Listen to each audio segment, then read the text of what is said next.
भूटान से लौटते ही पीएम मोदी सीधे घायलों से मिले, बुलाई सीसीएस की बैठक। कांग्रेस का शर्मनाक चेहरा, अमित शाह का मांगा इस्तीफा।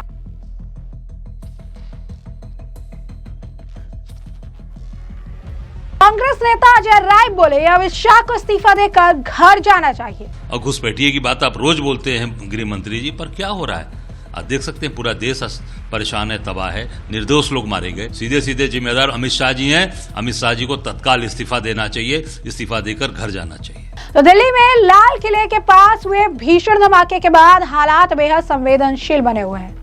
इस बीच प्रधानमंत्री नरेंद्र मोदी भूटान से लौटकर तुरंत पहले एलएनजेपी अस्पताल पहुंचने के बाद उन्होंने कैबिनेट कमेटी ऑन सिक्योरिटी यानी सीसीएस की अहम बैठक भी बुला ली।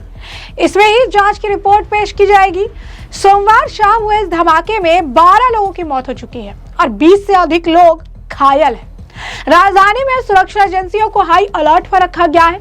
प्रधानमंत्री नरेंद्र मोदी ने 10 नवंबर को लाल किला के निकट हुए विस्फोट में घायल लोगों से आज अस्पताल में मुलाकात की।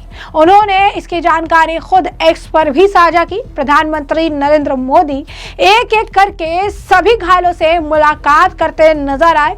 साथ ही साथ उन्होंने उन्हें जल्द से जल्द ठीक होने की बात तो कही, साथ ही साथ उन्हें हर मदद के लिए उन्होंने आश्वासन भी दिया है।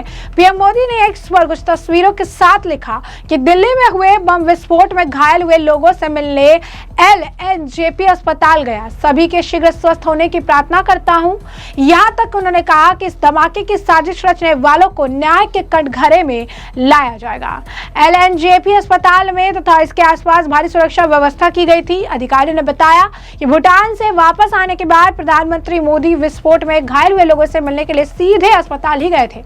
अधिकारियों ने यह भी बताया कि पीएम मोदी ने घायलों से मुलाकात की और उनके शीघ्र स्वस्थ होने की कामना भी की। साथ ही साथ अस्पताल के अधिकारी और डॉक्टरों से भी उन्होंने घायलों के बारे में पूरी जानकारी ली है।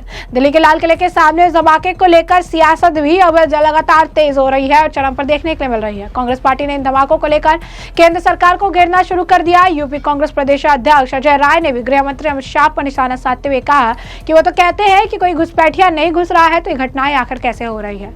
अजय राय ने कहा कि कोई घुसपैठिया नहीं घुस रहा तो घटनाएं कैसे हो रही है। कुछ दिन पहले पहलगाम में हमारे बच्चों की हत्या कर दी गई, वे देख रहे हैं कि क्या हो रहा है, फिर भी कहते रहते हैं कि वहां सब ठीक कर देंगे। सुनिए क्या कुछ कहना है अजय राय का। फेलिवर है, सरकार की फेलिवर है, टोटल फेल है सरकार, गवर्नमेंट फेल है पूरी तरीके से। गृह मंत्री केवल चुनाव में व्यस्त रहते हैं। मैं था जिस होटल में मौर्या में, उस पटना में, गृह मंत्री उसमें टिके हुए थे, वो पूरी तरीके से लॉबी के कैमरे पर पूरा पेपर लपेटा हुआ था और लिफ्ट के अंदर भी जो वहां पे कैमरे लगे थे, लिफ्ट के अंदर भी कैमरे को पूरी तरीके से उसको पेपर से ढककर उस पर सेलो टेप लगाया गया था। ये क्या है? ये पूरी तरीके से ये साजिश करने वाले लोग बैठे हैं। मुझे लगता है कि इसकी गहराई से जांच होनी चाहिए और इस तरह की जो आतंकवादी घटनाएं घटी हैं ये पूरे इनके रेजिम में, उसकी पूरी जांच होनी चाहिए। मुझे लगता है कि तह में अगर जानकारी करेंगे तो सारी सच्चाई आ जाएगी कि इसके पीछे कौन कौन लोग हैं और कौन बड़ी बड़ी बात जो बोलने वाले लोग हैं, वही निश्चित तौर से सामने चीजें आ जाएंगी। गृहमंत्री इस्तीफा क्यों? अरे फेलिवर किसका है, किसका फेल है? अभी आप देख सकते हैं पहलगाम कितनी बड़ी घटना घटी, ऑपरेशन सिंदूर और क्या क्या बड़ी बड़ी लोगों ने कहा कार्रवाई, ट्रंप ने एक बार में घुड़की दी, सब काम खत्म हो गया, उसका जवाब नहीं दे पाए। अभी आप देख सकते हैं ये घटना घटी है दिल्ली राजधानी में, हमारे देश की राजधानी में। कितनी शर्मनाक बात है पूरे देश के लिए। और निर्दोष लोग मारे गए बेचारे, उसमें निरीह लोग मारे गए। और प्रधानमंत्री विदेश जा रहे हैं, आज भूटान जा रहे हैं यात्रा पे। अरे भूटान की यात्रा ज्यादा जरूरी है या हमारे देश के नागरिक ज्यादा जरूरी है? हमारा देश जरूरी है। पहले हमारा देश रहेगा, हमारे लोग रहेंगे, हमारे लोग सुरक्षित रहेंगे, उसके बाद हमारी पूछ होगी। पहले डटकर यहाँ पर ये पूरी कार्रवाई इस पे होनी चाहिए थी और निश्चित हो इसमें जो लोग इसमें साजिश में हैं उनको पूरी तरीके से उनको आप निकालिए और उनको पूरी तरीके से उनका पूरा पर्दाफाश करिए और कार्रवाई करिए। जैसे कि आपने उनका बयान सुना, साथ ही साथ उन्होंने कहा कि इससे पहले 2019 के चुनाव से ठीक पहले पुलवामा में घटना हुई थी, इसके हमले की कोई जांच नहीं हुई, पूरा देश तनाव में है, कई निर्दोष लोग मारे गए। अब इस घटना की जिम्मेदारी कौन लेगा? इसके लिए सीधे तौर पर अमित शाह जिम्मेदार है, उन्हें तुरंत इस्तीफा देकर घर जाना चाहिए। सीधे तौर पर सरकार की विफलता है। गृह मंत्री कल भी चुनाव में व्यस्त थे, सुनिए क्या कुछ कह रही है वो। देखिए, जाने आने से नहीं होगा। आप कहते हैं ना कि कोई घुसपैठिया नहीं आ सकता, कोई घुसपैठ नहीं हुई, कोई आतंक, कैसे घटनाएं घट रही हैं? ये घटना नहीं है। अभी कुछ दिन पहले पुलवामा में मारा, बच्चों को मारा, जो महीने 2 महीने 15-15 दिन की शादियां हुई थी, बेचारे वहाँ पर हनीमून पीरियड में गए थे, उन सबको मार डाला। उनकी पत्नियों के गोद में बच्चे, यहीं कानपुर का शुभम द्विवेदी बेचारा मार दिया गया, यहीं यूपी का हमारा। तो मतलब पूरे समझ सकते हैं क्या हाल हो रखा है पूरे। उसके बाद भी आपने कहा हम सब ठीक कर देंगे। उसके पहले चुनाव के 2019 के चुनाव के पहले आप देख सकते हैं कि वहाँ पर घटना घटी पुलवामा में, क्या हुआ उसकी कोई जांच अभी तक कुछ नहीं आई। RDX कहाँ से आया? उसमें भी RDX यूज हुआ था, उसमें एक अधिकारी भी पकड़ा गया था, देवेंद्र या क्या नाम था उसका, जम्मू कश्मीर का, कहाँ है उसका पता नहीं। फिर अभी RDX आ गया। कैसे आ रहा है RDX? आपके शासन सत्ता में और आप ताकतवर हो, आप कहते हो कि नहीं कुछ नहीं, कहीं हम एक परिंदा भी पर नहीं मार सकता, और घुसपैठिए की बात आप रोज बोलते हैं गृह मंत्री जी, पर क्या हो रहा है आप देख सकते हैं। पूरा देश परेशान है, तबाह है, निर्दोष लोग मारे गए। अभी इस हत्या की जिम्मेदारी कौन लेगा? सीधे सीधे जिम्मेदार अमित शाह जी हैं। अमित शाह जी को तत्काल इस्तीफा देना चाहिए, इस्तीफा देकर घर जाना चाहिए। जैसे कि आपने उनका बयान सुना, साथ ही साथ कांग्रेस के सांसद प्रमोद तिवारी ने भी इस घटना पर चिंता जताई। कहा कल सुबह की फरीदाबाद से 2900 किलोग्राम विस्फोटक बरामद हुआ था। काश उस समय सरकार प्रिकॉशंस लेती तो जम्मू कश्मीर की पुलिस ने यहां आकर इसे बरामद किया। ये घटना बेहद दुखद है। मैं मृतकों के परिजनों के प्रति संवेदना व्यक्त करता हूं और जो घायल हैं उनके जल्द स्वस्थ होने की कामना करता हूं। प्रमोद तिवारी ने कहा कि क्योंकि ये घटना भारत की राजधानी दिल्ली में हुई है, इसीलिए सरकार को इसे चुनौती के रूप में स्वीकार करना चाहिए। दोषियों का जल्द से जल्द पता लगाया जाना चाहिए। कोई साजिश है तो उसे भी सामने लाया जाना चाहिए और भविष्य में ऐसी कोई घटना ना हो, इसके भरपूर प्रयास जो है किए जाने चाहिए। उन्होंने कहा जहां तक सवाल है विस्तृत रूप से, तो लोकसभा और राज्यसभा का सत्र 1 दिसंबर को बुलाया गया है।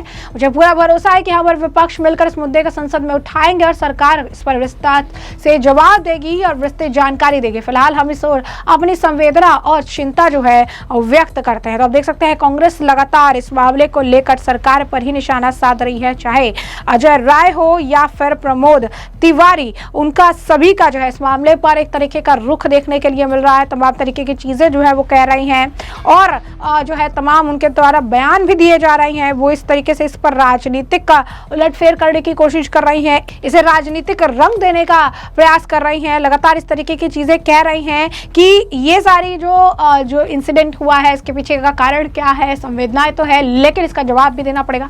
एक बार सुन लीजिए क्या कुछ कहना है प्रमोद। ये बहुत ही दुखद, चिंताजनक है। 2900 यानी लगभग 3000 किलोग्राम विस्फोटक बरामद हुआ था हरियाणा के फरीदाबाद में। काश उस समय सरकार प्रिकॉशन लेती। वो तो जम्मू कश्मीर की पुलिस ने आके वहां से बरामद किया। दुखद ये घटना हुई है। अब तक जो प्राप्त समाचार हैं उनमें 9 लोग मारे गए हैं, लगभग 20-25 लोग इसमें घायल हैं। मैं जो इसमें मर गए हैं उनके परिवारजनों के प्रति संवेदना व्यक्त करता हूं। जो घायल हैं उनके शीघ्र स्वास्थ्य लाभ की कामना करता हूं। क्योंकि ये भारत की राजधानी दिल्ली में घटना हुई है, इसलिए सरकार को इसे चुनौती के रूप में स्वीकार करना चाहिए। दोषियों का पता लगाया जाना चाहिए। कोई साजिश है उसे भी सामने लाना चाहिए और भविष्य में ऐसी घटना न हो, इसका भरपूर प्रयास करना चाहिए। जहां तक सवाल है विस्तृत रूप से, तो लोकसभा का राज्यसभा का सत्र 1 दिसंबर से बुलाया गया है। मुझे पूरा भरोसा है कि हम और विपक्ष मिलकर इस मुद्दे को उठाएंगे पार्लियामेंट में और सरकार इस पर विस्तार से जवाब देगी, विस्तृत जानकारी देगी। अभी तो हम संवेदना व्यक्त करते हैं और चिंता व्यक्त करते हैं। गुटक बनाने वाले पदार्थ बरामद हुए, कई हथियार बरामद हुए। गुजरात एटीएस ने भी गिरफ्तार किया। जो बताया जा रहा है कि यहाँ पे जो आरएसएस कार्यालय है, मुख्यमंत्री आवास है, इन सब का जो है उन लोगों ने रैकी की। कैसे देख रहे हैं सर, एक बड़ी साजिश रची जा रही थी? देखिए, ये एक बहुत ही संवेदनशील, चिंताजनक, दुखद प्रकरण है। दिल्ली में जहां विस्फोट हुआ, भारत की राजधानी है, भाजपा की केंद्र सरकार के अधीन सीधे आता है यहां की कानून व्यवस्था, और जहां बरामदगी हुई है हरियाणा, फरीदाबाद, वो भी भारतीय जनता पार्टी के सीधे नियंत्रण में है, वहां उनकी सरकार है। तो धन्यवाद जम्मू कश्मीर की पुलिस को, जिन्होंने आके यहां बरामद किया 3000 किलो लगभग। तो जैसा कि आपने उनका बयान सुना और हमने आपको जो पूरा मामला ये बड़े विस्तार से बताया है कि ये पूरा मामला क्या है, और अब इस पूरे मामले पर अब आपके भी जो राय हो कमेंट सेक्शन में कमेंट करके जरूर से जरूर साझा करिएगा। धन्यवाद।